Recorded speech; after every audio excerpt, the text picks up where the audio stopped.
लेकिन आपको पवित्र बनाने वाला परमेश्वर आपके जीवन में इन्वॉल्व हो जाता है, वो आपकी लाइफ को सेंटिफाई कर देता है और दूसरे से अलग कर देता है। सो याद रखिए, बिना परमेश्वर के आप कहीं भी हो, किसी भी चर्च में कोई भी हो, आप परमेश्वर से अलग है।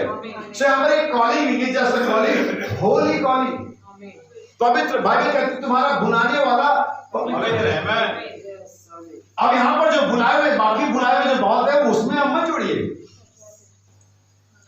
यही चीज को फर्क करना होता है।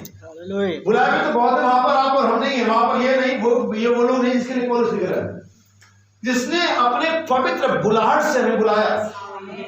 इसलिए आपको चाल चलन पवित्र होना। अगर आपका चाल चलन पवित्रता नहीं है, आप पवित्रता से मतलब सिर्फ सेंट छिड़कने से नहीं है।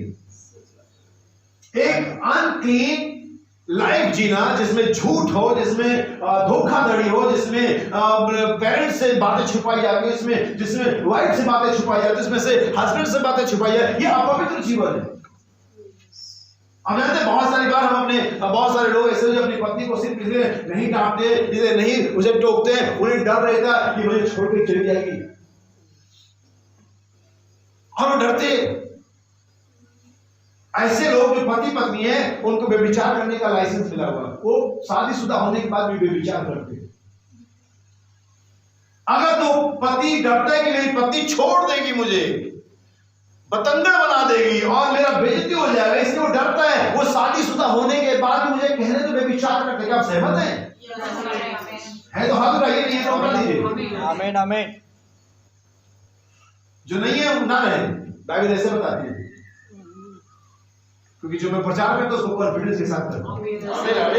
अगर पति को इस बात का, अगर पत्नी को डर है कि मुझे निकाल देंगे, मुझे मारेंगे, तो हमें प्रेम और विश्वास किधर गया? हम इस मसीह की सेवा करते, कहीं मुझे नरक में मार ना भेज दे। अरे मुझे भेजे तब भी सेवा करते, यही तो नबी ने कहा। सिद्ध प्रेम डर को निकाल देता है। दुनिया के नॉलेज में, दुनिया के विज्ञान में, दुनिया के एजुकेशन में प्रेम का जो विरोध होता है, विलोम होता है, अपोजिट होता है, वो नफरत होता है। लेकिन बाइबल के स्कॉलर में, बाइबल के शिक्षा में प्रेम का जो अपोजिट होता है वो डर होता है। ये डर है पति पत्नी के बीच में। अगर उनके बीच में इस तरह की बातें हैं, मुझे कहने दो, मैरिज होने के बाद परमेश्वर ने शादीशुदा नहीं मानता, ये होना ही नहीं उनके बीच में। बेफिक्र बिंदास जिंदगी, मेरी पत्नी है ये मेरे खिलाफ नहीं जाएगी, मेरा पति है ये मुझे कैसे छोड़ सकता है, वहां पर तो बेफिक्री होती है। आमीन, हालेलुया। वहां डर नहीं होता है। सिद्ध प्रेम डर को दूर करता है। सिद्ध प्रेम में कोई भय नहीं होता है। और ये अगर हस्बैंड वाइफ में सिद्ध प्रेम नहीं है, तो शादीशुदा व्यभिचार का जीवन है। आमीन। आप समझे मेरी बात? पहली बाइबल कहती है परमेश्वर इसने हमें अपने पवित्र बुलाहट से बुलाया। आमीन आमीन आमीन। हमें पवित्र बुलाहट बुलाने से हम आगे बढ़ते हुए थोड़ा सा चीजों को देखेंगे। अगली लाइन में क्या लिखा हुआ है? परमेश्वर ने हमारा उद्धार किया और पवित्र बुलाहट से बुलाया। पवित्र बुलाहट से बुलाया। पहले उद्धार किया, फिर बुलाया, और ये हमारे कामों के अनुसार। ये देखिए कॉलिंग जो परमेश्वर ने हमें की, हमारे लिए की, हमें दी, कॉल दी हमें, ये हमारे कामों के अनुसार नहीं है। यही विश्व की पत्री में भी अगर पहला अध्याय 8-9 वचन पढ़ेंगे, वहां पर मिल जाएगा आपको, ताकि किसी को घमंड करने का अवसर ना हो। क्योंकि हम में से प्रत्येक ऐसे ही थे, ये हमारे कामों के हिसाब से नहीं था, बल्कि ये तो उल्टा ही था।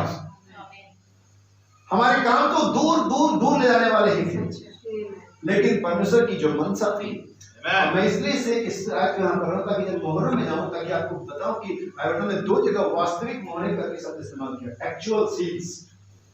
बहुत कम लोग जानते हैं। मेरे भाई किसी बात की, अच्छा ऐसा सील और एक्चुअल सील में फर्क है? जी हाँ, सील तो आपको दी गई है बस समझने के लिए सील क्या है, मोहर क्या है, लेकिन एक्चुअल सील क्या है, वास्तविक मोहर क्या है, मैं पढ़ूंगा उसको। इसलिए उसको जाने से पहले आपकी सब चीज को समझ लीजिए, जिस जो हमारे काम, ठीक है, यह हमारे कामों के अनुसार नहीं, पर परमेश्वर ने अपनी मनसा और उस अनुग्रह के अनुसार। याद रखिए यहाँ पर 2 बातें हैं। मनसा का मतलब था पर्पस, मकसद। आमीन। जब उसने आपको एक पवित्र बुलाहट से बुलाया, तो उसके पास आपके एक मकसद था। ऐसे नहीं बुलाया उसने किसी को। आपके बुलाए जाने के पीछे परमेश्वर के पास एक मकसद है। भाई मंडली से बताते, जब मैं छोटा लड़का था, 7 या ऐसे कुछ साल का था, उस पेड़ में गोंडा आने लगा, उस आवाज ने मुझे रोका और मैं घबरा गया, और उस आवाज ने कहा अपने आप को कभी स्त्रियों से, कभी गंदे चीजों से और तमाम बातों से अशुद्ध मत करना, जब तू बड़ा होगा तो मेरे पास मेरे लिए कार्य है। सो परमेश्वर जब किसी को बुलाता है उसके पास एक मकसद है, और अगर वो मकसद में पूरा नहीं हो रहा तो मुझे कहने का बुलाए गए नहीं है, क्योंकि परमेश्वर ने किसी मकसद के तहत बुलाया आपको। दुष्ट की पीठ का वही मकसद है, धर्मियों के सिर का वही मकसद है। दुष्ट की पीठ इसलिए तय की गई ताकि कोड़े पड़े, और धर्मी के सिर इसलिए तय की ताकि महिमा का मुकुट, धार्मिकता का मुकुट उन्हें पहनाया जाए। हालेलुया। सो यहाँ पर 2 चीजें हैं, मकसद। आमीन। अगर वो मकसद नहीं पूरा हो रहा है तो आप बुलाहट में नहीं है, या आप बुलाहट में हो सकते हैं लेकिन आप पवित्र बुलाहट में नहीं। लेकिन मुझे न सिर्फ बुलाहट में होना है, लेकिन मुझे पवित्र बुलाहट में भले का वो होना है। हमें मूसा के समान चुना जाना है, ना कि फिरौन के समान। हमें पतरस के समान चुना जाना है, ना कि यहूदा इस्करियोती के समान। आमीन। हालेलुया। क्या समझ पा रही चीजों को? आमीन आमीन। आइए आगे बढ़े। ठीक है, पढ़िए भाई से। और परमेश्वर अपनी मनसा और उस अनुग्रह के अनुसार, उस अनुग्रह एक सटल ग्रेस है, ये कोई नॉर्मल ग्रेस नहीं है, कोई साधारण अनुग्रह नहीं, एक खास अनुग्रह है। उस अनुग्रह के अनुसार जो मसीह यीशु में सनातन से, यानी कि हमारे लिए जो कार्य रखे गए हैं वो इससे पहले कि जगत आरंभ होता रखे गए। यहाँ पर कोई अनिश्चितता नहीं है, सारी चीजें परमेश्वर के दिलो दिमाग में फिट है। जब कोई व्यक्ति के पास कोई खास मकसद होता है, अगर मैं सपोज कहूं किसी को कोई खिलाड़ी एथलीट है, वो एथलीट को 4 साल में एक बार ओलंपिक में जाने का मौका मिलता है, क्योंकि ओलंपिक 4 साल में एक बार होते हैं। लेकिन वो 4 सालों में एक दौड़ने के लिए, एक फाइट करने के लिए, जो भी उसका गेम उसको खेलने के लिए उसे 4 साल तक लगातार मेहनत करनी होती है, क्योंकि उन 4 सालों में उसके पास एक मकसद है। उसने अपने टारगेट को सेट किया हुआ है। गोल्ड मेडल से कम कुछ भी नहीं। इवन कोई तो इतने बड़े होते जैसे हुसैन बोल्ट का, उसने ना सिर्फ गोल्ड मेडल की देखा था, क्योंकि गोल्ड मेडल तुझे 10वें सेकंड में जीतने पर मिल जाता, लेकिन उसने वर्ल्ड रिकॉर्ड बनाना था, 9 सेकंड में ही 100 मीटर पूरा करना है। सिर्फ गोल्ड मेडल नहीं। सर रास्ते में जाने के मेरे साथ मैंने पहले बताया, स्वर्ग में जाने वाले कई ग्रुप है, कई सारे ग्रुप है जो स्वर्ग में पहुंचेंगे। कुछ बहुत पहले पहुंचेंगे, कुछ देर में पहुंचेंगे, कुछ बहुत पहले पहुंचेंगे। जैसे आप ट्रेन पकड़ते हैं, दिल्ली आपको जाना है तुम्हारे से, और उस ट्रेन में बहुत सारे कोचेज होते हैं, डब्बे होते हैं, और एक ट्रेन में घुसेंगे, आप जब घबराते हुए जाएंगे, टिकट खरीदेंगे, टिकट मिला नहीं मिला कोई पता नहीं, कई बार तो टिकट नहीं मिलता, कहीं चल देती है, आप बिना टिकट ही पहुंच जाते हैं। फिर तो एक तो सीट नहीं मिलती, दूसरे से टीटी मिल जाता है, सीट नहीं मिलती टीटी जरूर मिल जाता है, और वो 75 रुपए की टिकट 150 या उससे भी ज्यादा का होता है। और फिर बाल बना के क्या इधर का हो गया, इधर का फोन आया जरूरी, तभी बच्चा रोने का जहां बैठा हुआ था, और ट्रेन कहां जाएगी, वो बैठा हुआ है। दूसरा है जिसने टिकट बनाया, उसका एक सीट नंबर है, लेकिन जब पहुंचे तो सीट पर कोई और बैठा हुआ था, किसी ने सामान रखा हुआ था, वो थोड़ा सा झिक देखते हुआ, फिर भी चलो उसको सीट बैठ गया। वहां पर भी बहुत सारा शोर, वही चाय वाले, वही चने वाले था। एक और है जो फर्स्ट एसी में, वो गया तो रुमाल व्हाइट कलर का बिछा हुआ था, वो गया एक गुलाब का फूल भी शायद रखा हुआ था, वो गया तो तुरंत एक वेटर आया, सर कुछ लेंगे, ये आपका मिनरल वाटर, ये आपकी कॉफी और ये आपका टोस्ट वगैरह रखा हुआ है। टाइम पर स्प्रे वाला भी आ जा रहा है, वो झाड़ू वाला भी आ जा रहा है। ट्रेन कुल कहाँ पहुंचेगी, सारे के सारे कहाँ पहुंचेंगे, सवाल है कि आपका किस में बैठे। स्वर्ग जाना मतलब नहीं है सब स्वर्ग पहुंचेंगे, कैसे पहुंचेंगे ये सोचने वाली बात। सब जाएंगे स्वर्ग, मैं भी जाऊंगा, और जो मूर्ख कुंवारियां रह जाएंगी वो भी जाएंगी, और उसके बाद और भी लोग बचेंगे, कोई आज़ाद की लड़ाई के बाद भी लोग बचेंगे। लेकिन मैं उसमें बचाया वो भी गया और बचाया हनोक भी गया, लेकिन हनोक की सीधी स्पेस जेट जो भी था वो सीधा उड़ गया। और नूह बेचारा कई साल तो तैयार किया नाव को, उसके बाद झटके, उसके बाद पानी, उसके बाद उमस, उसके बाद सीलन, उसके बाद जानवरों की टॉयलेट की स्मेल, लेकिन चलो बच गया। सवाल ये नहीं है कि हम कैसे, सॉरी, सवाल ये हम कैसे जाए, आपको डिसाइड करना है। और इसके लिए जिसने फर्स्ट क्लास एसी का टिकट लिया था, ज्यादा दाम चुकाया था, इस ज्यादा दाम ने उसको बेहतर सुविधा दी। लेकिन आज प्रॉब्लम ये है कि हम दाम चुकाने को तैयार नहीं, जाना फर्स्ट एसी में। और बता दूं, वहां से कोई जुगाड़ नहीं चलता। हो सकता है इस वाले फर्स्ट एसी में जुगाड़ चल जाए, टिकट जाने वाला मिले, लेकिन वहां नहीं चलता। वहां पर कोई जुगाड़ नहीं चलता, कोई पहुंच नहीं सकती, कोई साथ नहीं जाएगा। आमीन आमीन। समझ रहा तो अपना, वो तो खुद देगा, भीख मांगता रह जाएगा वहां पर, कोई साथ नहीं जाएगा। उस मौत की अंधेरी बारी में अकेले जाना पड़ेगा। अब तैयार है? आइए फिर से वापस ज्यादा हो जाएगा। और उस अनुग्रह के अनुसार जो मसीह यीशु में सनातन से, कहां, कब से? सनातन, यानी before the foundation of the world, दुनिया की जगत होने से पहले हम पर हुआ है। पर अब, यस, अब हमारे उद्धारकर्ता, अब हमारे उद्धारकर्ता मसीह यीशु के प्रकट होने के अब द्वारा, फिर से नाम को बदल दिया गया। सरनेम पीछे आगे और नाम पीछे चले गए। और मैंने इस बात को कई बार बता रखा है कि इन चीजों के मतलब होते हैं यीशु मसीह यीशु और खाली मसीह। इन चीजों के अलग अलग मतलब होते हैं, इनके अलग संदर्भ है। यहाँ पर बातें बदल जाती है। जब आप कहते हैं मसीह यीशु, और ठीक आपके पास प्रेजेंट है, यीशु मसीह भूतकाल में चला जाएगा। यीशु सिर्फ वो व्यक्ति जो मरने से पहले अभी तक मरा नहीं है और न जी उठा है, एक ऐतिहासिक पुरुष। यीशु मसीह वो व्यक्ति, इसको परमेश्वर ने जिला उठा करके हमारे लिए दाम चुका है। मसीह यीशु जो ठीक अभी प्रेजेंट है यहाँ पर। आमीन। हाँ, पर हमारा उद्धारकर्ता मसीह यीशु के प्रकट होने के द्वारा, प्रकाश हुआ। याद रखिए, जब एक कलाकार के पास कोई ऐसी रोल होता है जिसको करने वाला होता है, वो टारगेट बना लेता है। उस कलाकार के जिसका रोल करने वाला होता है, उसके इतिहास को पढ़ता है, उसके स्टाइल को पढ़ता है, उसके एटीट्यूड को पढ़ता है, उसके तमाम शौक को पढ़ता है, और तब वो व्यक्ति उस कलाकारी में जान झोंक देता है। एक एथलीट जब ये साल में जाना होता है, वो पूरे साल क्या खाना है, कैसे एक्सरसाइज करना है, कितना करना है, इस सब पर ध्यान देता है। उसकी पूरी डाइट लिस्ट होती है। वो गलती से भी कोई गलत मेडिसिन नहीं खा सकता, वरना वो फेल रहेगा टेस्ट में। इवन उस 9 सेकंड की दौड़ के लिए पूरे साल क्या खाना है, इस पर ध्यान रखता है। आपका ये पूरा 35, 40, 50 जितने भी साल का मसीह जीवन है, एक गलत एटीट्यूड, एक गलत व्यवहार आप उस रैप्चर के महान घटना में फेल कर देगा। आमीन आमीन। आप देखिए, मैंने अभी तो नहीं किया, लेकिन कभी तो किया। परमेश्वर वो पूरे साल का आपका टेस्ट लेते हैं। इवेंट देखिए, लेकिन पूरे साल उसी इवेंट पर ध्यान है। जब आप टारगेट सेट करते हैं, फिर आपको कुछ नहीं दिखना चाहिए।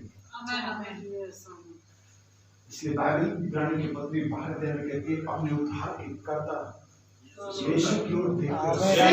कहीं देख सकते हैं, कोई देखने की चीज है इस दौड़ में, आप दौड़ जिस अचीवमेंट में पाना है, तो सिर्फ यीशु की ओर देखना है। बाकी कहीं भी आप देखेंगे, आप डिस्ट्रैक्ट होंगे, आप फेल हो जाएंगे।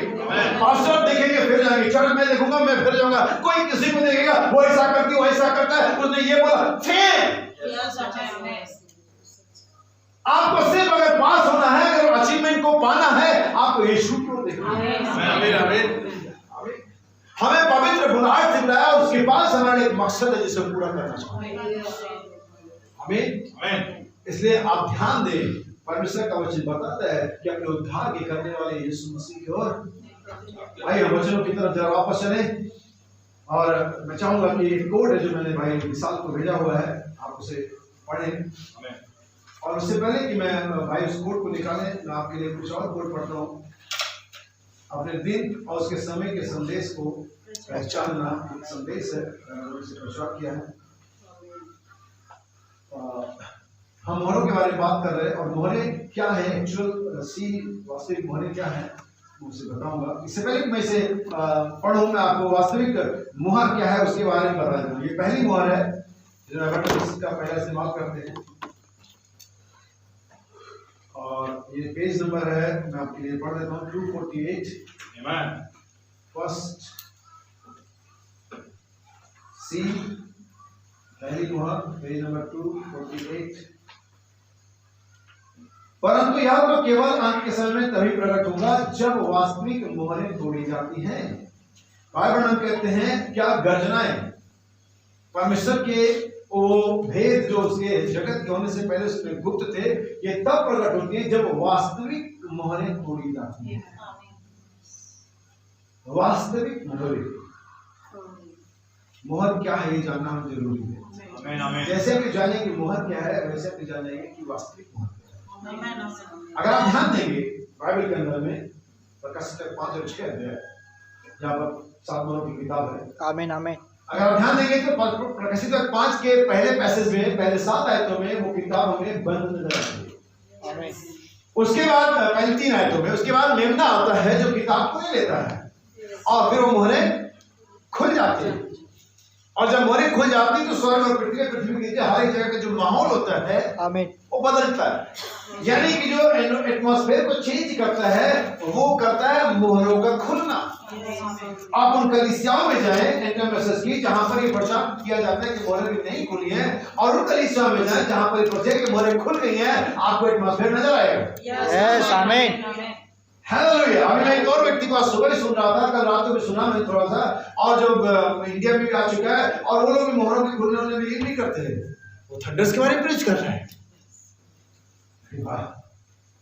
धीरे धीरे सभी आ रहे लाइन पे, क्योंकि नबी कहता है सात गजने दुल्हन को एकत्रित करती है। हम वो आएंगे, जरूर आएंगे, हम उनका इंतजार कर रहे हैं। नबी कहती है दूसरे ने रुका करो, हम रुके हुए।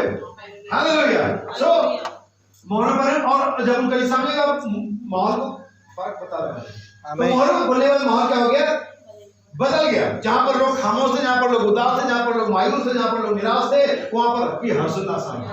ये उनका निशान बेदारी अधिक मिलती है जहां पर प्रचार किया जाता है कि मोहरें खुल गई है। हालेलुया। बजाय उनका निशान में जहां पर कहते हैं नहीं ऐसे वो ठंडी सांस वाले प्रचार है। हालेलुया। अब देखो एक बात तो तय है कि हमें चिल्लाना है, चाहे आनंद से और चाहे अधोलोक में चीखते हुए। हर बड़ा अच्छा कहते चिल्लाने की आदत डालो, क्योंकि दोनों जगह में चिल्लाना है। रोना और दांतों का पीसना उधर भी है, और आनंद से उछलना उधर भी है। आमीन। सो बहुत सारी ऐसी चीजें हैं, लेकिन आपको कहना चाहता हूँ इस समय में जिसमें हम रह रहे हैं, ये जरूरी है कि हम इन वास्तविक मोहरों को जानें। पहले 3-5 अध्याय की 3 आयतों में पुस्तक बंद है, फिर मेमना आता है, पुस्तक को लेता है, खुल जाता है, माहौल बदल जाता है, फिर आता है प्रकाशित 10, और वहां पर फिर से यही किताब वो मेमना। अभी ध्यान दीजिए, जब उसको बोला गया यूहन्ना को मसीह के रूप में उसको परिचय दिया गया, लेकिन जब वो मुड़ता है तो क्या पाता है, मेमना पाता है। लेकिन जब प्रकाशित 10 में हम आते हैं तो यहाँ पर फिर से वो सिंह बन गया। कैसे गंजा सिंह रास्ता है। आमीन। क्योंकि अब शिकार उसके हाथ में है, उसने दाम चुका दिया है, और यहाँ पर वो गर्जन चिल्लाए, तो गर्जन के 7 शब्द। गर्जन के बारे में 2 मुख्य बात बता दो जिससे आप दिमाग और डायरी दोनों नोट कर ले। गर्जनाएं कुछ ऐसी थी जिन्हें सुना जा सकता था, जिन्हें लिखा जा सकता था, वो कुछ अननोन बात नहीं थी। अच्छा, एक भाई ने प्रचार किया, गर्जनाओं को बिलीव नहीं करता होगा, भाई बाइबल कहते हैं गर्जनाओं तो अन्य भाषा में थी, तो हम लोग ऐसे बोलते हैं। तो मैंने कहा उसी बाइबल का जो अन्य भाषा का बातों से छोड़ दो। बाइबल ने यही कहा ना, अन्य भाषा का छोड़ दो, लेकिन इसका तो अनुवाद हुआ ना। मैं अनुवाद जाने के पश्चिम में गया, और यह संभव है कि बिना अनुवाद के हमारे पास कुछ समझ आ जाए। तो प्रकाशित 5 में पहले 3 आयतों में बंद जाती है, फिर मेमना से खोल देता है, और प्रकाशित 10 आते हैं, और वो बड़े शब्द से चिल्लाए सिंह गरजता है। और यूहन्ना कहता मैं उसे लिखने पर था, लेकिन मैंने स्वर्ग से एक शब्द सुना, इसे मत लिख, इसे मुहर कर दे। आमीन। यानी जो प्रकाशित 5 में मुहर बंद की थी और खुली थी अगले भाग में, प्रकाशित 10 में फिर बंद हो गई। आमीन आमीन आमीन। वो फिर बंद हो गई, लेकिन ये फिर खुली कहां? मैं चाहूंगा प्रकाशित के निकाल ले 22 अध्याय से 9 वचन, थोड़ा सा कनेक्ट रहिएगा। और उसने मुझसे कहा मैंने आपको दिखाया प्रकाशित 5 में खुली बंद थी, फिर उसके अगले हिस्से में खुलती है, फिर प्रकाशित 10 में बंद हो जाती है। यही पुस्तक है, सेम बुक है, क्योंकि यही किताब तो मैंने लेके आया वहां से। लेकिन इसके बाद मुहर कर दी गई, ये अंदर भी मुहर है, बाहर भी मुहर है। सुनिए 22 की बोला जी। और उसने मुझसे कहा देख ऐसा मत कर, क्योंकि मैं तेरा और तेरे भाई भविष्यद्वक्ता और इस पुस्तक की बातों के मानने वालों का। किस पुस्तक की? इस पुस्तक। जी हाँ, प्रकाशित वाक्य, 7 मोहरों की किताब, ये वसीयतनामे की किताब। आमीन आमीन आमीन। इस पुस्तक की, क्योंकि यही वो पुस्तक है जिसे यूनिवर्सल नहीं मानते, शैतान नहीं मानते हैं, बहुत सारे मैसेज बिलीवर नहीं मानते कि खुली हुई है, लेकिन हम उसी पुस्तक के मानने वालों में से हैं। हालेलुया हालेलुया आमीन।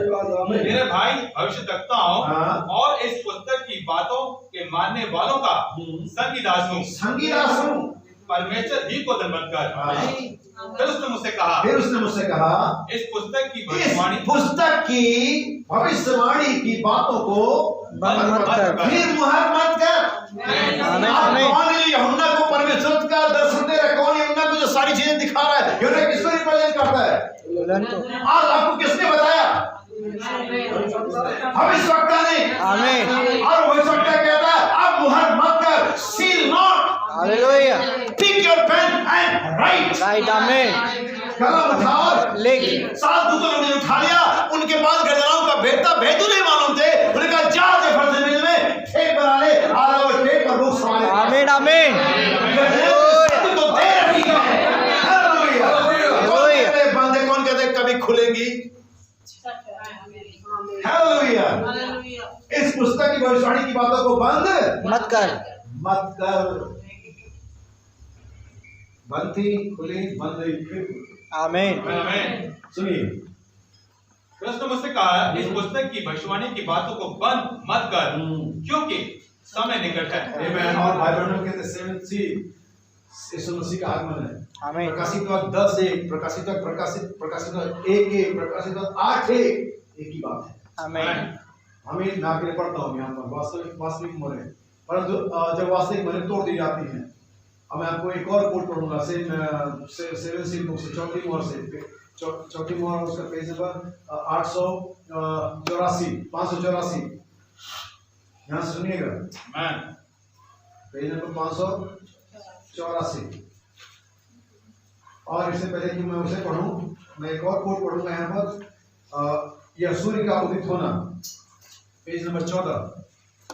यहाँ पर क्या पढ़ा? वास्तविक मोहरें, पेज नंबर 14, पैरा नंबर 46। यह सूर्य का उदित होना है, परंतु वास्तविक मोहरें तोड़ी जा चुकी है। आमीन। अब मोहरें क्या है? प्रकाशित परमेश्वर मुझे समय दे, अनुग्रह दे, मैं क्रम को सेट कर सकूं। मोहरें हमेशा ही लोग है, हमेशा ही। प्रकाशित वाक्य में 7 मोहरें हैं। पहली मोहर में क्या हुआ? एक श्वेत, हम जानते हो श्वेत घोड़ा क्या था? एंटी क्राइस्ट था, झूठी शिक्षा थी, यानी कि वो लोगों से संबंधित था। दूसरी मोहर भी लोगों से संबंधित है, तीसरी मोहर भी लोगों से संबंधित है, चौथी मोहर भी लोगों से संबंधित है, पांचवी मोहर क्या है? वेदी के नीचे पर फिर लोग हैं। छठी मोहर क्या है? ग्रेट ट्रिब्यूलेशन, कौन परेशान हो रहे, कौन मर रहे हैं? लोग, मनुष्य। सातवीं मोहर क्या है? क्या वे लोग नहीं होंगे? बाइबल कहती जहां कहीं मेमना जाता हो, 24 प्राचीन, 4 प्राणी, सारंगी बजाने वाले हर एक व्यक्ति उसके पीछे जाते हैं। तो सातवीं मोहर खोली तो स्वर्ग में आदमी का सन्नाटे कूद हो गया, तो फिर मेमना किधर गया? तो फिर सारंगी, बीड़ा, आनंदा, हालेलुया, वाणी कहां होना चाहिए?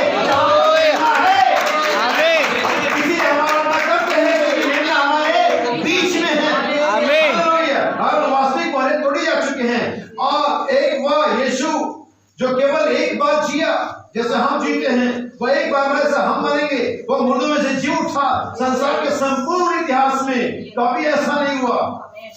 तब यह रहस्य प्रकट किया गया कि वह पुनरुत्थान और जीवन दोनों है। इट मींस कि यीशु मसीह एक मुहर था। उस दिन न सिर्फ रोमन सील टूटी थी, लेकिन उस दिन परमेश्वर का जीवन जो यीशु मसीह में मुहर बनता, जो सनातन से पहले, जगत से पहले गुप्त था, वो यीशु मसीह की तरह रिवील हो गया। आमीन आमीन। अपने संदेशों को पढ़ो, इसे मिलाओ, आपको बिल्कुल साफ तस्वीर दिखेगी। मोहरे हमेशा लोग हैं। मैं किसी संदेश के पिछले पैराग्राफ में 44 पैराग्राफ में पढ़ूंगा, भी मैंने शेयर पढ़ा था। अब देखिए, आज हमारे पास बहुत सारे इस प्रकार के ईस्टर है वगैरह वगैरह। भाई बहन कहते हैं ये सील या मुहर होती है, इसे हम ईस्टर सील कहते हैं। मैंने संदेश को पढ़ा था लास्ट में, जब एक दूसरे को पास्का के अवसर पर संदेश या शुभकामनाएं भेजते हैं तो उन्हें मुहर बंद कर दिया जाता है और इन्हें ही ईस्टर सील कहा जाता है। पर जब हम संदेश प्राप्त करते हैं तो मुहर तोड़ दी जाती है, क्योंकि इस मुहर के नीचे ही संदेश छिपा हुआ है। आमीन आमीन। और इसी मुहर के नीचे आज का हमारा संदेश छिपा हुआ है। अब मैं आपके लिए चौथी मुहर से पढ़ूंगा और ये आपको पेज नंबर बताता हूं, 584। जैसा कि मैंने आपको बताया, प्रकाशित में जो 7 मोहर हैं, लोग हैं। आमीन आमीन। आपके सामने है कि सारे हर तरह से लोग ही लोग हैं। आमीन। परमेश्वर ने कहा, अब मैं मोहरों में से एक मोहर खोलता हूं। अब यहाँ पर परमेश्वर है जो कह रहा है, अब मैं मोहरों में से अभी वो भाई बहन एलिया के दिनों का जिक्र कर रहे हैं, उस घटना का वर्णन कर रहे हैं जो एलिया के दिनों में हुआ था। अब मैंने इसी बिहाफ पर एक बात कहने का साहस किया कि मोहरें कोई और नहीं, लोग हैं। और यीशु मसीह परमेश्वर का मोहर था। परमेश्वर का सारा भेद यीशु मसीह में सील पैक था। आमीन। लेकिन अगर यीशु मसीह रिवील नहीं होता तो कुछ भी परमेश्वर को जाना नहीं जाता। तो शब्दों में यीशु मसीह ने परमेश्वर को टोटली और कंप्लीटली रिवील किया, क्योंकि यीशु मसीह में परमेश्वर की सारी परिपूर्णता सदैव है। Message of Christ, the mystery of God revealed. आमीन। यीशु मसीह में वो मुहर बन परमेश्वर रिवील हो गया जब सील टूट गई, और वो सील मृत्यु का मुहर था। आमीन। जब मृत्यु की मुहर को पास्का के दिन तोड़ा गया तब जीवन उजागर हुआ, मैसेज मिला। मैं मोहरों में से एक मोहर खोलता हूँ और तुझे कुछ दिखाता हूँ। ये तब था जब एलिया कहता है, घुटने देखता है और कहता है, परमेश्वर सिर्फ वही बचा। कई बार अनुभूति हमें होती है, इसे कोई नहीं, सिर्फ मैं ही मानता, मैं ही धर्मी बचा हुआ।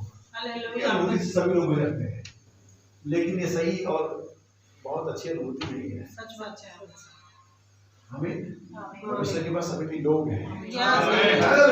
मैं मोहरों में से एक मोहर खोलता हूँ, तुझे कुछ दिखाता हूँ, तू जान ले कि मेरे पास 700 और हैं जिन्होंने कभी घुटने नहीं टेके। तो मोहरों के नीचे कौन थे? 700 लोग। जो अब ये एलिया नहीं है, क्योंकि इन पर मुहर था। इवन नबी नहीं आता था कि इनके नीचे क्या है। इवन एलिया आगे कहता है, मैं अभी परमेश्वर ने मुझे नहीं बताया। कई बार परमेश्वर ने नबियों को दावड़ा ठहरा देता है, सही है, क्योंकि उसकी अथॉरिटी है, वो परमेश्वर है। वो कई बार मूर्ख बन जाते नबी लोग, कई बार प्रचारक मूर्ख बन जाते। इसके लिए सिर्फ इसलिए क्योंकि परमेश्वर परमेश्वर है। अभी अपने नबियों को कई बार मूर्ख ठहराता है। नबी एलिया कहता है, मुझे उसने अभी तक नहीं बताया। जो चीज परमेश्वर के हाथ में से कोई मनुष्य जान नहीं सकता। जो बातें प्रकट हुई हमारी है, लेकिन जो बातें गुप्त हैं वो यहोवा के हाथ में। लेकिन कुछ भी गुप्त नहीं जो आप मसीह में खोला ना जाए। सो उसने कहा, मोहरों में से एक मोहर खोलता हूँ, तो ये जान ले कि मेरे पास 700 और हैं जिनके घुटने नहीं टेके। मोहरों के नीचे कौन है? लोग। सारी मोहर खोली स्वर्ग में, बहुत सारा समय तक नहीं, हम जा रहे हुआ सन्नाटे को तोड़ देंगे। सन्नाटे को तोड़ देगा, हम स्वर्ग को फिर से चलायमान कर देंगे। वास्तविक मोहरे, तू जान ले कि मेरे पास 700 और जिनने कभी घुटने नहीं टेके। नबी आगे कहता है, और अभी तक उनके धार्मिक मतों में, उनके नामधारी संस्थाओं में सम्मिलित नहीं हुए हैं। वहां उनमें से 700 हैं जो रैप्चर हेतु तैयार हैं। आमीन। परमेश्वर अपनी भविष्यवक्ता से जिस पर अपना वचन प्रकट करता है, वो विश्वास कहता है, मेरे पास अभी भी उनमें से 700 हैं। यदि मैं इस दिन में उसे कहूं, उसने यह कहा होगा, उन्होंने किसी धार्मिक संस्था के सन्मुख घुटने नहीं टेके और न ही वे किसी धार्मिक संस्था में सम्मिलित हुए। मोहरों का खुलना लोगों का जाहिर होना है। यहाँ पर और कौन है? जब उसने 7वीं मोहर खोली तो स्वर्ग में आग घड़ी का देखिए, जब कोई स्पेशल सन्नाटा अवाक रहना भी होता है। अरे ये भी है। अचानक कोई आपको, जिसको आपने सालों साल से भिखारी के ड्रेस में, भिख मांगने वाले और गंदे कपड़ों में और इस तरह से देखा, अचानक आप पहुंचे और देखा कि डीएम की कुर्सी पर कोई बैठा हुआ है। फिर ये वो था। तो ये सन्नाटा अवाक रहना भी है।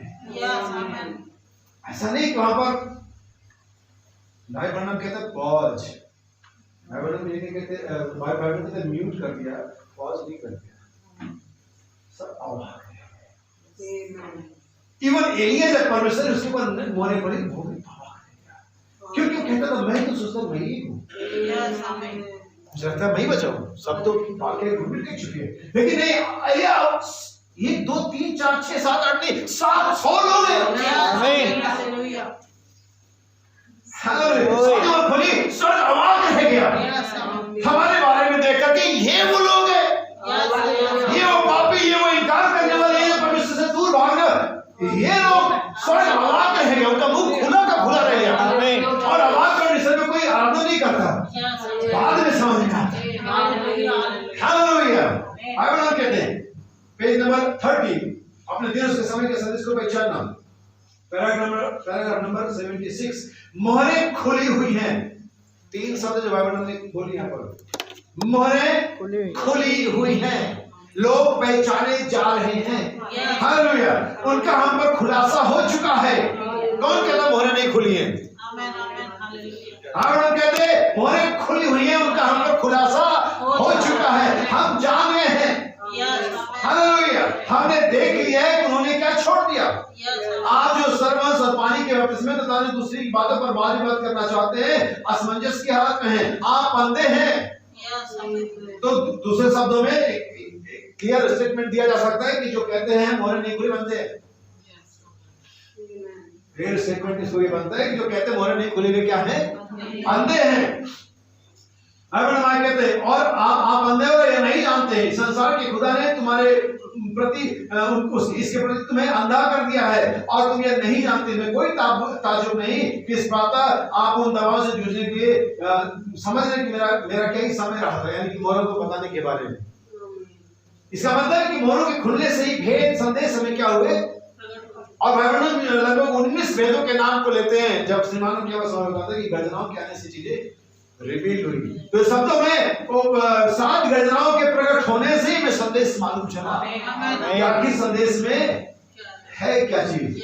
पेज नंबर आगे बढ़ते हुए पेज नंबर 32 पैराग्राफ नंबर 82 और इस तीसरे मुहर की जो अगर आप जो तीसरे मुहर की बात करें, बाइबल में मेरे ख्याल से 19 मार्च और 1963 को प्रचार करा था, उसके ठीक 1 साल बाद जुलाई में 26 जुलाई को बाइबल ने संदेश प्रचार किया, ये अपने दिन और समय के संदेश को। और इस संदेश में वर्णन कहते हैं उनके पास लाखों लाख लोगों के गिरजों के सदस्य। ठीक है, मैं पढ़ के सुना देता हूँ, क्योंकि आप सोचिए कि मैं सिर्फ ऐसे ही कह रहा हूँ, मैं चाहता हूं इसे सुन लें। तीसरी मुहर, और यहाँ पर भाई बहन इसके पेज नंबर बताता हूँ आपको,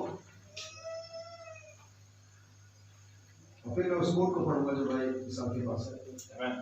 यहाँ सुनिएगा, पेज नंबर 451, 451 पैराग्राफ नंबर 152 या 182। आज यही कारण है कि जैसी बेदारियां हम में होनी चाहिए वैसी बेदारियां हमें नहीं होती। हमें तो केवल नामधारी कलीसिया की रूपी बेदारियां होती हैं, हमें यह सच्ची जागृति नहीं आती। नहीं नहीं नहीं, भाई बहन 4 बार नहीं कहते। जी श्रीमान, या ना सोचे कि हमें कोई बेदारी पाई जाती है, हमें बेदारी नहीं पाई जाती है। और उनके पास लाखों लाख गिरजों के सदस्य हैं, परंतु उनमें से कहीं पर भी कोई बेदारी नहीं है। आमीन आमीन।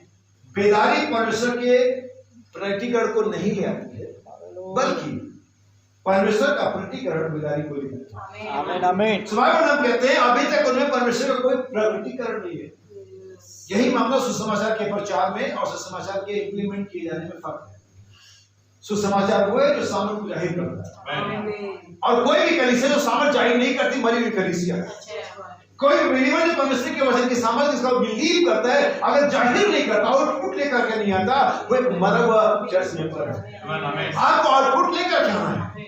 भाई कहते हैं कोई भी बेदारी में नहीं है, अभी तक दुल्हन में भी कोई बेदारी नहीं है। भाई बहन साफ कर देते हैं, ना तो संस्था में कोई बेदारी है और ना ही कोई दुल्हन में बेदारी है, समझे? वहां पर अभी तक कोई बेदारी नहीं। दुल्हन को झंझोड़ने हेतु, रिवाइव करने के लिए अभी तक परमेश्वर का प्रकटीकरण नहीं है। हम इसकी राह देख रहे हैं। किसकी? बेदारी का प्रकटीकरण। मुझे बता जल्दी से, पूरा सेंटेंस आपने सुना जी? नहीं सर, प्रकटीकरण यही तो बेदारी को लेकर के आएगा। उस दिन जब एलिया ने शोडाउन किया, पहला शोडाउन, मुझे क्रम नहीं मालूम के लिया और डेविड और गोलियत का युद्ध कौन सा पहले था कि चलो हम एलिया कमा लेते। जब एलिया ने शोडाउन को किया, जब उसने दिखा दिया कि यहोवा परमेश्वर है, आग जब नीचे आ गई, तभी एक सामर्थ जाहिर हुआ। तभी वे सारे लोग जो कंफ्यूज थे, आगे में लिखा है कि ये बात को निश्चित नहीं थी कि यहोवा की उपासना करे और बाल की उपासना करे। लेकिन जब एलिया ने शोडाउन कर दिया, जब आग नीचे आ गई, तो उनमें से हर एक व्यक्ति निश्चित हो गया, तलवारों को निकाल लिया और बाल के पुजारियों का घात किया उन्होंने। ठीक उससे पहले वो नहीं कर सकते थे, लेकिन जो शब्द में कि मुहाने टूटी, रहस्य जब प्रकट हुआ, उनमें से प्रत्येक के पास सामर्थ उठाई। जब गोलियत जब लड़का रहा था उनके इजरायलियों को, और तभी उन सब के पास तलवारें थी, तभी वो सभी इजरायली थे, तभी वो सभी खतना वाले थे। लेकिन जब दाऊद आता है और जब मेन उस विलन को, उसको मुख्य व्यक्ति को गोलियत को जब मार देता है, वही तलवारें, वही यहूदी, वही खतना वाले आगे बढ़ते हैं। क्यों ऐसा हुआ? क्योंकि प्रकटीकरण है। यही इसकी कलीसिया बात हो रही है प्रकटीकरण की। और तब आएगा जब लाइफ बहुत सेंटिफाई होगा, डेडिकेटेड होगा, कोई छल कपट, कोई बुरा विचार, कोई ऐसी बात नहीं होगी, तब प्रकटीकरण आ जाएगा। एक व्यक्ति में स्टार्ट होगा और धीरे धीरे दूसरे पर स्थानांतरित हो जाएगा। इसलिए आपको हर समय आत्मा में जागना, प्रार्थना करना चाहिए। आपका बगल वाला अगर सो रहा है, अगर बगल वाला मायूस है, बगल वाला उदास है, बगल वाला विराम, आपका अभिषेक उसे। लेकिन अगर आप भी वैसे, आपकी खामोशी, आपका चुप भी, आपका अभिषेक उसको मिले, वो भी चुप नहीं, आप दूसरा भी नहीं बोलता। हम इस बारे में हम कहते हैं अभी तक कोई प्रकटीकरण नहीं है, हम इसकी राह देख रहे हैं। उसे फिर से जागृत करने के लिए वहां 7 अज्ञात गर्जन के शब्द होंगे हैं। अब यहाँ पर लोग कहते होंगे हैं, लेकिन आपको ये बता देना चाहता हूँ कि जो परमेश्वर का प्रकटीकरण सुसमाचार संदेशों में ऑलरेडी नबी लिखा है। यीशु मसीह का नबी कहता है मैं यहाँ हूँ ताकि ये प्रमाणित करूँ कि वो यहाँ है।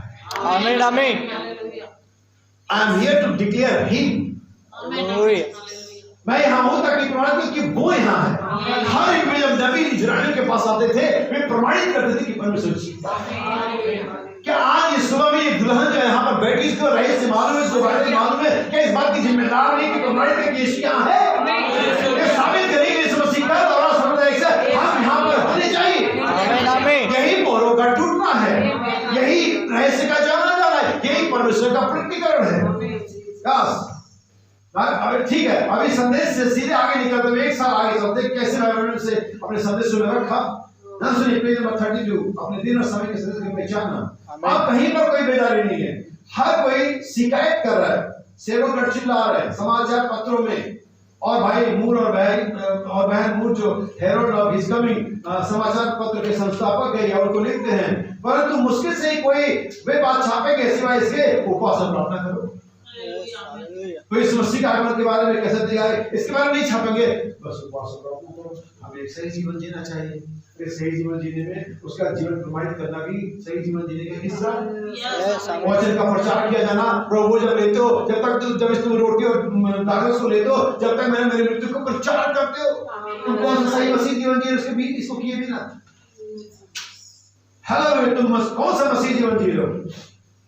परंतु मुश्किल से कोई इसके बारे में छापेंगे सिवाय इसके उपवास से प्रार्थना करो, उपवास से प्रार्थना करो। तो रही बजाओ कितने से पढ़ते हैं, जानते हैं सभी समय इसमें देखने को मिलता है, उपवास और प्रार्थना करो, उपवास और प्रार्थना करो। यही सब आपको सुनते हैं, उपवास और प्रार्थना करो। भाई बना कहते हैं एक महान घटना घटित होने वाली है। आमीन। प्रार्थना करो, प्रार्थना करो, प्रार्थना करो। एक महान दिन का उदय होने वाला है, एक महान घटना घटित होने वाली है। तुम सब प्रार्थना करो, प्रार्थना करो, प्रार्थना करो। अभी बहुत देर नहीं हुई है। वे ऐसा क्यों करते हैं? कहते हैं वे ऐसा क्यों करते हैं? वे ऐसा क्यों करते हैं? क्योंकि वे महान जागृति चाहते हैं। वे चिल्ला रहे हैं, वे चीख पुकार कर रहे, विश्वास करें कि महान जागृति आएगी, एक रिवाइवल आएगा। वे भले लोग हैं। ऐसा क्यों है? उन्होंने क्या किया? उन्होंने दुल्हन का जागृत होना नहीं पहचाना। आमीन। आपने समझा बाइबल में क्या कहा? आमीन आमीन। दूसरे शब्दों में कि दुल्हन ऑलरेडी उन मोहरों के खून से जागृत हो चुकी है। आमीन। उस रिवाइवल को देख नहीं पाए जो मलाकी 4 7वां दूत उनको लेकर के ऑलरेडी आया है। आपको उसने जागृत किया, तभी तो आप यहाँ पर है। आमीन आमीन। इसे भविष्य की बात समझ रहे हैं, वो तो प्रेजेंट में घट भी गई। ये ठीक वैसे यीशु का जिसने ये कि तुम बाढ़ जा रहे हो, वो तो आकर के चल भी गया। जागृति आएगी, जागृति आएगी, वो तो चल भी रही है। ये परमेश्वर का प्रतिक्रिया नहीं है तो क्या है? कि मार आता है, चंगा हो जाता है, एक पापी आता है, सुधर जाता है, एक ऐसा व्यक्ति जो बदल जाते हैं, और नहीं तो और क्या है? परमेश्वर का प्रतिक्रिया है जो हमारे जीवनों को कायल करता है। हाँ, मैं उस कोट को पढ़ना चाहूंगा, नहीं तो मैं बहुत देर हो जाएगी। ध्यान सुनिएगा। An exposition of the seven और ये churches. 7 कलीसिया कालों की व्याख्या और द्वितीय कलीसिया काल है। It was the end time period और ये अंतिम समय में होगा that the seven thunders of Jesus, और जो यीशु मसीह के साथ यहाँ पर भाई बहनों ने बिल्कुल क्लियर किया हुआ है। यीशु मसीह का साथ गर्जन, ये भाई बहनों का साथ गर्जन नहीं, भाई बोलने का भी साथ गर्जन नहीं। praise the Lord. लेकिन ये वो लोग हैं जिन्होंने इसके बारे में मेहनत करी। आमीन आमीन। और जिस वचन को आज आप सुनने के लिए आए हैं और आप सुन भी रहे हैं, चाहो से विश्वास भी करते हैं, ये मेरा नहीं है, यस। इसे तो आप सुनने के आए हैं। आमीन आमीन। इसमें भाई बहनों भाई बोल उनका विरोध किधर से आ गया? और ये हम उनका नाम लेते उनका महिमा किधर से चले गया? आप ही तो यहाँ पर भाई बहनों और यीशु मसीह को सुनने नहीं आए हैं। लेकिन आप जानते हैं परमेश्वर के प्रबंध है। आमीन। हमें किसी मनुष्य ने सुना, लेकिन दुर्भाग्यपूर्ण आपको बताना चाहता हूँ, परमेश्वर का प्रबंध मनुष्य है। क्या करोगे आप? एक पकड़ोगे दूसरा छूट जाएगा। यस। हमें मुश्किल हमारे साथ देखिए, हमारी मानसिकता इस तरह से सेट नहीं है, लेकिन आज परमेश्वर का अनुग्रह होगा, हमारी मानसिकता सेट होगी। सो बाइबल में कहते हैं समय में होगा Seven thunders of Jesus यीशु मसीह के साथ गर्जन came forth. आगे आएंगे। कब होगा? अंतिम समय की अवधि में होगा। ठीक अभी है। यीशु मसीह के साथ गर्जन आगे आएंगे। In Revelation 10 chapter verse 3 to 4, और जैसा कि प्रकाशित पहले दिन 3 और 4 वचन, and cried with a loud voice और बड़े शब्द से चिल्लाया, as when a lion roareth. यही था इसके लिए यहूदा के गोत्र का सिंह कहा गया उसे, जैसा सिंह गरजता है। And when he had cried, और जब वो चिल्लाया, seven thunders uttered their voices. तब 7 गर्जनों ने अपने शब्द को दिया। And when the seven thunders और जब सब गर्जनाएं had uttered their voices, अपने शब्द दे चुके, I was about to write. अब यूहन्ना कहता है मैं उसे लिखने, it means वो लिखा जा सकने वाला Amen, है। amen, इसके अल्फाबेट्स थे, amen. थंडर्स के अल्फाबेट्स नहीं होते। इसको कई बार बता चुका हूँ, फिर से बताता हूँ। एक्चुअल थंडर के अल्फाबेट्स नहीं होते। हम थंडर की स्पेलिंग लिखते हैं, हम थंडर की आवाज की स्पेलिंग लिखते हैं, जो आवाज सुनाई देती है उसकी स्पेलिंग नहीं लिखते हैं। हम कहते हैं थंडर है, लेकिन यूहन्ना यहाँ पर कहता है मैं लिखने पर था, लिखा जा सकने वाला मैसेज था। और हम कहते हैं लिखा हुआ तो नहीं, वो लिखे नहीं गए। ओह, मोरे बंद है, मोरे खुली, मोरे बंद हो गई, मोरे खुल गई। आमीन। यही तो प्रकाशित के 4 अध्याय है या 4 मैसेज है। प्रकाशित 5 अध्याय पहली 3 आयतें मुहर बंद है, किताब बंद है। प्रकाशित 4 अध्याय से आगे जाते किताब खुली हुई है। प्रकाशित 10:4 में आते किताब फिर बंद हो जाती है। प्रकाशित 22 में फिर खुल जाती है। सुनिए, And I heard a voice और मैंने एक आवाज को सुना from heaven. कहां से? स्वर्ग से। आमीन। हालेलुया। क्योंकि गर्जनाएं वही सही थी, लेकिन ध्यान दे, नबी कहते गर्जनाओं के शब्द ने पृथ्वी पर गुंजित हुआ। ये गर्जनाओं के शब्द पृथ्वी पर गूंजे, लेकिन उन्हें ना लिखने की आवाज स्वर्ग से आई थी। इसलिए कोई अनजानी बात नहीं है। सुनिए आगे। From heaven says unto me, स्वर्ग से आवाज सुना और मुझसे कहा seal up. मुहर कर दे। यही जो प्रकाशित 5 में खुली थी फिर मुहर बंद हो गई। Seal up. सुनिए, Seal up those things और इन बातों को मुहर कर which the seven thunders जो कि गर्जनाओं से निकली हैं, uttered, जो गर्जनाओं के आवाजों से आई हैं, and write them not. और इसे लिख मत। फर्स्ट थिंग, पहली बात, जब लिखा नहीं तो सील किसने किया? हालेलुया। Amen. वो किताब जो खुली थी प्रकाशन 5 में, उसके बैक साइड पर, पिछले हिस्से पर फिर मुहर बनी, और ये खुलती और बंद रहती रहती है। सिचुएशन डिपेंड करता है कि आपके साथ उसका टर्म्स और कंडीशन क्या है। आगे बाइबल कहते हैं, What was in those thunders, उन गर्जनाओं में क्या था, no one knows. कोई नहीं जानता। अगली line, But we need to know. लेकिन हमें जानने की जरूरत है। Amen. अब जो गर्जनाओं का इनकार करता है, शायद इसलिए करता है कि जानना नहीं चाहता, शायद वो ढूंढना नहीं चाहता। अगर आप ध्यान दें, मैं दुनिया में एग्जांपल से समझाता हूं कि बाइबल ने इसका एग्जांपल दिया। बाइबल में कहते हैं जो बाइबल के सुसमाचार की जो ऊंचाई आई, वो सिविलाइजेशन के हिसाब से, सभ्यता के हिसाब से, जैसे हम ज्यादा सभ्य होते गए, वैसे सुसमाचार और ऊंचाई को ज्यादा चलता गया। आज से पहले और 100 साल 150 साल पीछे जाए तो जो कम्युनिकेशन का बहुत लो था। हम एक दूसरे तक सोचे, आज अब एक गलत न्यूज डालो, एक गलत बात डालो, हर तरफ व्हाट्सएप में घूम जाएगा गलत न्यूज है, और बहुत सारी जानकारी लोगों के पास इसके बारे में। पिछले समय में जानकारियां नहीं थी, क्योंकि हमारे पास उनके साधन कम्युनिकेशन के नहीं थे। क्या बाइबल लेंगे तो आज के समय लोग ढूंढ ढांड के ज्ञान बढ़ जाएगा। ये इसीलिए बढ़े, हर तरह का ज्ञान बढ़ा है, हर तरह का बढ़ा है। जैसे सिविलाइजेशन अपने आप को डेवलप करती जा रही है, वैसे समाचार भी डेवलप होते जाएगा। लेकिन आपको संस्थाओं में कुछ करिश्मा जाओगे, अभी भी बैलगाड़ी पे चल रहे हैं, जबकि अब रॉकेट धुआं छोड़ने का और स्पेस में पहुंचने का सिस्टम आ गया। हो सकता है समय टूने की टाइम मशीन और ट्रांसपोर्टेशन का आ जाए, बस स्विच दबा, आग बंद किया और अभी इंडिया से अमेरिका में निकले। हो सकता है ऐसा, लेकिन उनके पास ऐसा ना हो, लेकिन हमारे पास ये जरूर होगा। हम एक आंख बंद करेंगे और जब फलेंगे उस स्वर्ग में होंगे, ये फलन झपकते ही होगा। आमीन। सुनिए आगे, But we need to know. लेकिन हमें इसको जानने की जरूरत है। किसे? उन गर्जनाओं के रहस्यमय शब्दों के अर्थ को जानने की हमें जरूरत है। We need to know. And it will take a prophet और इसके लिए एक नबी होना चाहिए to get the revelation. ताकि इसका प्रकाशन उसको मिले। Amen. Because क्योंकि God has no other way परमेश्वर के पास कोई और तरीका नहीं है of bringing out His scriptural revelation ताकि अपने आत्मिक प्रकाशन को लेकर के आए except by a prophet. नबी के अलावा। Amen. और कोई इस बात का इनकार नहीं कर सकता कि सातवां और जो आखिरी नबी था आना था, आगे जा चुका है। अगर आप ये सोचते हैं कि ये प्रकाशन जो किसी और के द्वारा आएगा, आप स्पिरिचुअली रॉन्ग हैं।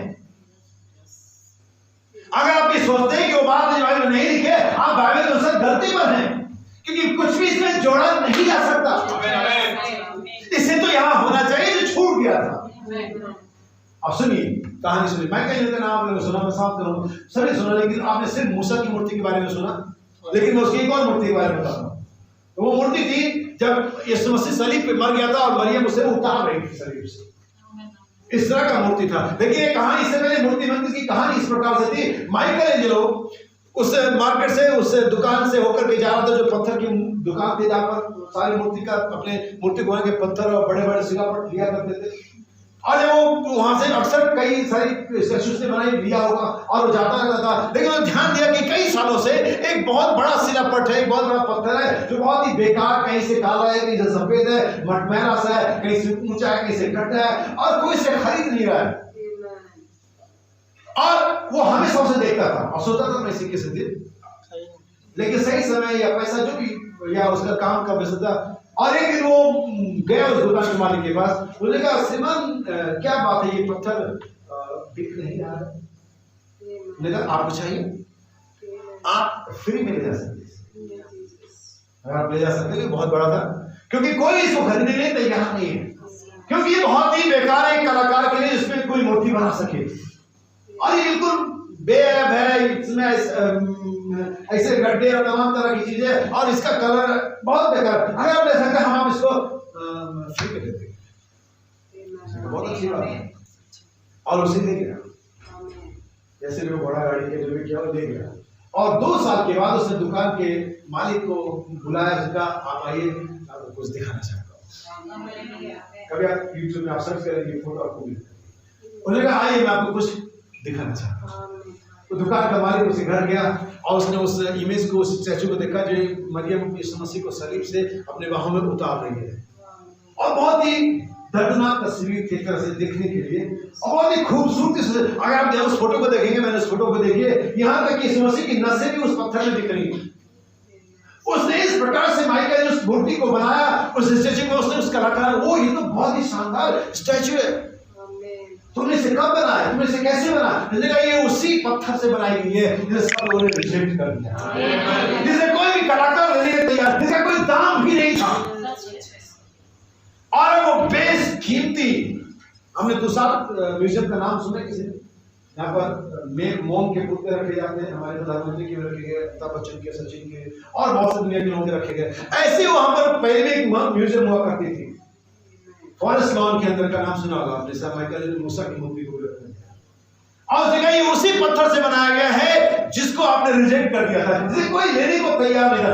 मैंने सिर्फ एक काम किया, फालतू की चीजें हटा दी, फालतू के दबाव को उड़ा दिया, फालतू के पत्थर उड़ा दिया, और बस मैंने इसमें से हटाया, जोड़ा कुछ भी नहीं। हाँ मैडम कहता है बहुत सारी अनर्गल फालतू वर्ल्डली थिंग्स हमारे ऊपर में जुड़ गई।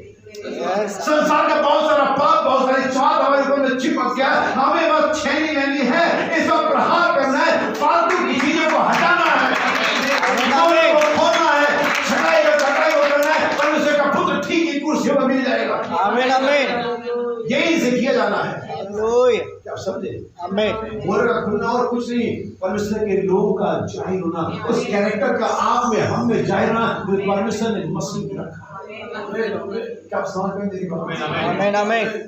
क्या कुछ बाकी है? ठीक है। The word always came by a prophet हमेशा वचन नबी के पास आता है, and always will, और हमेशा ये ऐसा होगा। that this is the law of God यही परमेश्वर का नियम है। is evident by even a casual search of scripture. ये कोई भी साधारण व्यक्ति बाइबल को पढ़ने से समझ सकता है। The unchanging God परमेश्वर जो ना बदलने वाला है, with unchanging ways और अपने ना बदलने वाले तरीके से, invariably sent his prophet और अपने नबियों को भेजता है in every age हर युग में, where the people जहाँ पर लोग, had strayed from divine order. ताकि लोगों को एक सही क्रम मिल सके, Amen. ताकि लोगों को एक सही क्रम में रखा जा सके। और यही कोशिश मैंने 3 घंटाओं से आपसे ज्यादा से कर रहा हूँ कि मोहरों के सही क्रम पर रख सकूं, एक फाउंडेशन बना सकूं, ताकि उस पर बिल्डअप किया जा सके। Amen. हालेलुया। तो मोहरे कौन है? आप और मैं, जिन्हें अपने समय में परमेश्वर के प्रकाश में खोला जाना था। तो ये प्रकट हुआ कि कोई भाई और कोई बहन, कोई पापी और कोई और ऐसे व्यक्ति, ये तो परमेश्वर के बेटे और बेटियां हैं। आमीन। बाइबल में कहते हैं जैसे उस माइकल एंजेलो ने उस बड़े से बेडौल पत्थर में, काले पत्थर में, और बैठे ऐसे नुकीले पत्थर में मूसा की और जीसस की मूर्ति को देखा, वैसे ही परमेश्वर ने अब्राहम और सारा में जो बांझ थे रास्तों के माँ बाप को देखा। लोगों ने दाऊद को एक छोटा लड़का गड़िया देखा, लेकिन परमेश्वर ने दाऊद में एक राजा देखा। आमीन। हालेलुया। लोगों ने यीशु मसीह बात जबूत देखा, लेकिन परमेश्वर क्या बोला देखा? ये मेरा प्रिय पुत्र है। सवाल ये नहीं कि लोगों का ओपिनियन, लोगों का नजरिया आपके बारे में क्या है, सवाल है कि परमेश्वर आपके बारे में क्या सोचता है। इधर आ, मैं मोहरों को खोलता हूँ, मैं मोहरों को खोला, रईस प्रकट हुए, लोग जाएंगे, आज हम उसको प्रकट कर रहे हैं, और यही हमारा परमेश्वर का मकसद है हमारे जाए जाने के पीछे। हालेलुया। सर्व को झुकाएं।